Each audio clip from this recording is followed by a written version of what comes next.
જી નીતિનભાઈ, જે છેલ્લા ઘણા દિવસથી આપણે જોઈએ કે 2 કે 3 દિવસથી તમારો એક વિડીયો વાયરલ થઈ રહ્યો છે, જેમાં તમે યુવાનોને કહી રહ્યા છો કે ચૂંટણી લડવી જોઈએ અને તમે પણ એવું કહી રહ્યા છો કે જો જરૂર પડશે તો તમે પણ લડશો. શું કહેશો?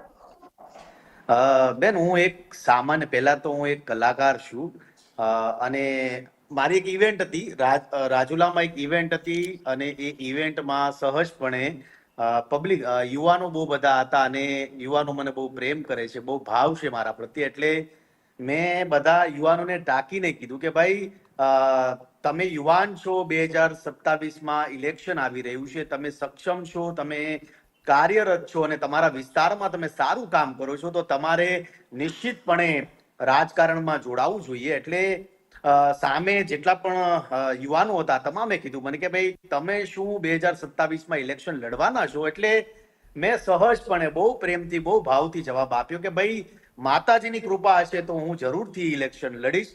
બાકી કોઈ એવો ભાવ નતો કે કોઈ એવી મનસા નથી કે રાજકારણમાં જોડાવ. કદાચ મારે જો રાજકારણમાં જોડાવવું હોત તો હું 2022માં પણ જોડાઈ ચુક્યો હોત, પણ પબ્લિકની વચ્ચે મને જેવો સવાલ પૂછ્યો અને એનો મેં ઉત્તર આપ્યો.